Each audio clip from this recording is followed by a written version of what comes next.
on the win yesterday. It was a big win. How timely was the victory, but also the performance ahead of the game against Manchester City?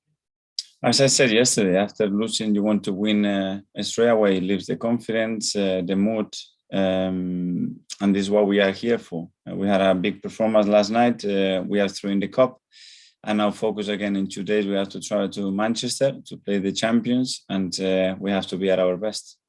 And are there any injury concerns following the game yesterday? We have 1 or 2 doubts from the previous game as well, so we'll know more tomorrow when we all train together. Seemed to pick up a knock towards the end of the match. He was limping after the match. We will see today how that knee reacts, but he had a knock, yeah. And Pierre-Emerick Aubameyang, of course, returned to the starting lineup in fine fashion. How much does he, alongside Alex Lacazette and also, Martin Odegaard being available, how much do they transform the side in terms of your attacking options? Well, getting some of those big players back certainly helps to any team. We know, for example, with Auba and Laka, that our goal scorers, the biggest threats in the team in terms of goal scoring comes from them. And that's something that has happened over the years right now. So we know how crucial that is for our success. Having someone like Martin that we just recruited permanently as well, and his quality helped, and many others that are still not in contention yet, but they will start to join the team soon, hopefully. Martin impressed with his appearance. I think it was about 60 minutes, wasn't it, yesterday with that assist. Is he ready to start on Saturday? He's a really fit boy. He had a good preseason with Madrid. He's played enough minutes, and let's see how he recovers from the yesterday match and how the others are, and decide whether he's ready to start. I just want to ask about the right back spot, because you have used a couple of different players in that position. Is that position that you feel is up for grabs? Well, we have different options, different qualities, with Hector, with Cedric, with Callum, with Ainsley. We have a lot of issues through preseason. They have missed training sessions for COVID. They got injured. Some of them, they haven't featured. So we are still looking, depending to the opponent and the form of each player, what we're going to do there. And last night after the game, you said that you need to now prepare mentally and physically for the game against City. What does it take mentally to compete with a side like City in beat them at the Etihad? Is the level that they reach the game, and the level that you have to be mentally ready to run for long periods of the game without touching the ball, to doing the sacrifices, being prepared to suffer in the right moments, but as well having the conviction that we're going to have our moments in the game, and when that opportunities arise, we have to take them. And that's how I want to see the team, that they are fully committed, fully prepared, and they believe that we can go to Manchester and get the result that we want. Thank you. Hi, Mikel. Congratulations on the win last night. Just want to talk about Aubameyang and Lacazette, obviously both returning from COVID, scoring 4 goals between them. How many other players in your squad are still suffering from COVID? Well, from COVID, we still have Ben out, Alex Runarsson that has been out, and the rest of the players that are missing, hopefully today, because we're going to be tested, are injuries and long-term injuries that we don't have them back yet. And Aubameyang's hat-trick last night once again proved his strength in that centre-forward position. Do you think that's where he can make the most impact going forwards? I think he can play in both positions, off the side or up front. He has scored goals through his career. He had moments here where he scored more playing as a winger than as a 9, and the opposite way around. It's about him getting his best form, that physically is still not at his best because he's been out for a while. And when he recovers that, is his confidence. He's done it all his career, and the team put him in this position as much as possible, and he will put the ball in the back of the net. How close is Gabriel? He's been training recently. Could he feature against Manchester City the weekend? He's getting closer. He had a couple of sessions with the team, but we don't know. Let's see tomorrow how he's. And how do you assess your work so far in the transfer window? Are you looking to add a couple more options before the deadline day comes? We don't know. We already done a lot of things, ins and outs, a lot. I think it's 16, 17 deals in total with some renewals, which is a lot of things. And there still are some things to do in the last few days, because there are still some question marks and deals that can happen, but we will see. What are your thoughts over releasing Premier League players to red list countries for World Cup qualifiers? It's not in our hands. We had a really strong opinion on what we have to do. The protection we want from the Premier League and the government to be aligned, because we are playing worldwide and our players are international. They have the duties, we have our duties. So the biggest and the easiest thing to do is that they get aligned and common sense comes on the table and nobody gets affected with it. And ahead of facing Manchester City at the weekend, what's the most valuable thing that you learnt after working under Pep Guardiola? First of all, that you have to believe in what you do. And in any difficult moment, you stick to what you do, and the whole team, the whole club sticks to what we believe. And all decisions are making all the time in that direction. And how significant could this performance and result be for the narrative, the way that Arsenal's Premier League campaign has started? It would be great. It would be a massive lift to go out to Manchester against the champion and get the win. It would change, I think, the narrative a lot. It will help us on the table for sure, because we need the points. So that will be the game to take. And finally, from me, what would constitute success for Arsenal this season? And that we win in Manchester. Thank you. Good luck at the weekend.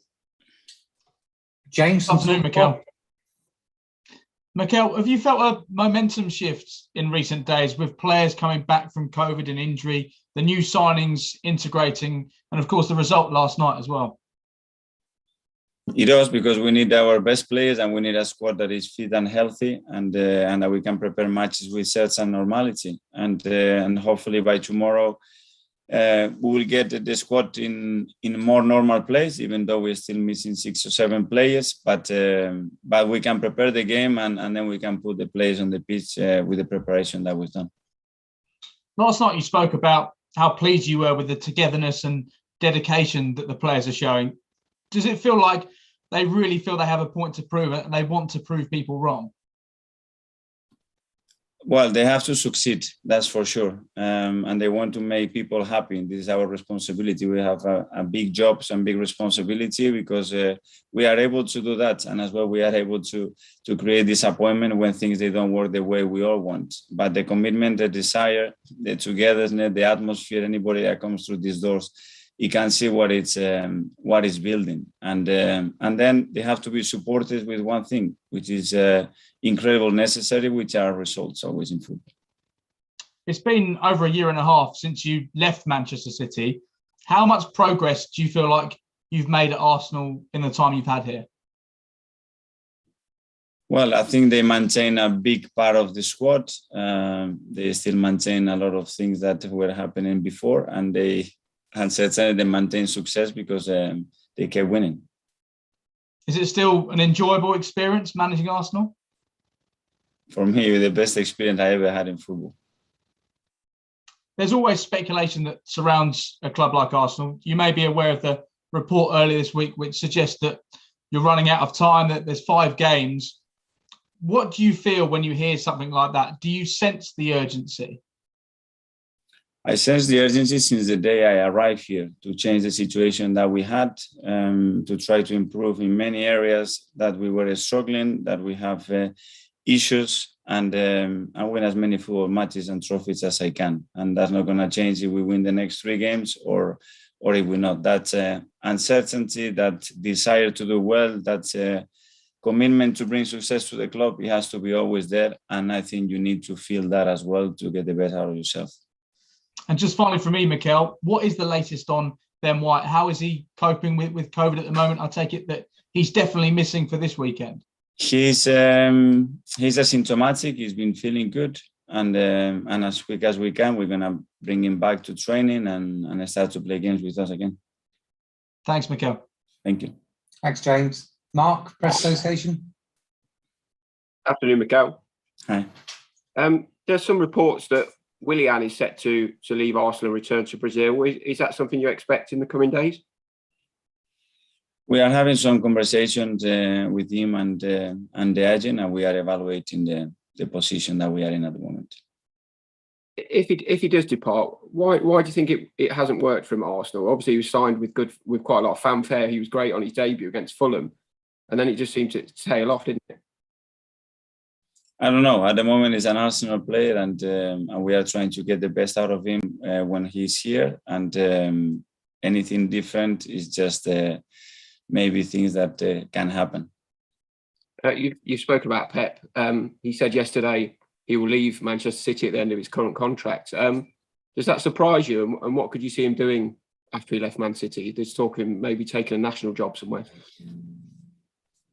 I don't know. It's his 5th season, and if you would ask me before whether he would be there, obviously it's the club that has been the longest. I think he's loving it there. I think he's got the right support. He's winning trophies. He's building what he wants. He wanted to have the experience in the league, and he's had him. And I think he's extremely happy right now.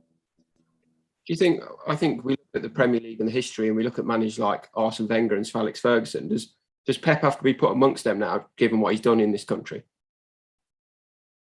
I don't know. Obviously, the longevity of Sir Alex and Arsene, it's incredible what they've done. I think Pep has brought a lot of new things and a different way of playing. And I think what he's added to this country is exceptional, and it's going to go in the history of the Premier League for sure. City obviously are in the market for a striker, and everything went wrong with the Harry Kane deal.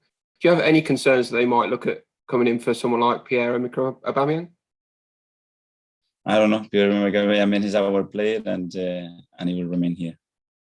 Given the money that's been spent bringing players in, is there anyone in the squad at the moment that if an offer came in that was money that you had to take, would there be offers that were too good to turn down for any of your players, do you think? I don't know. We haven't had that situation, and probably that question is more for Edu and the board.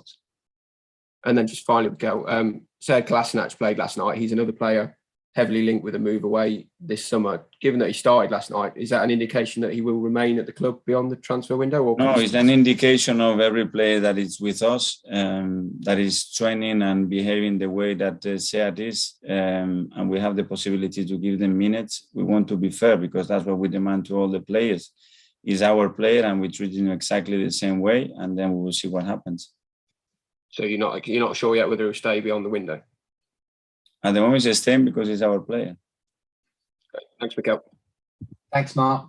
That ends the live session. And now come to Simon from the Standard. 12.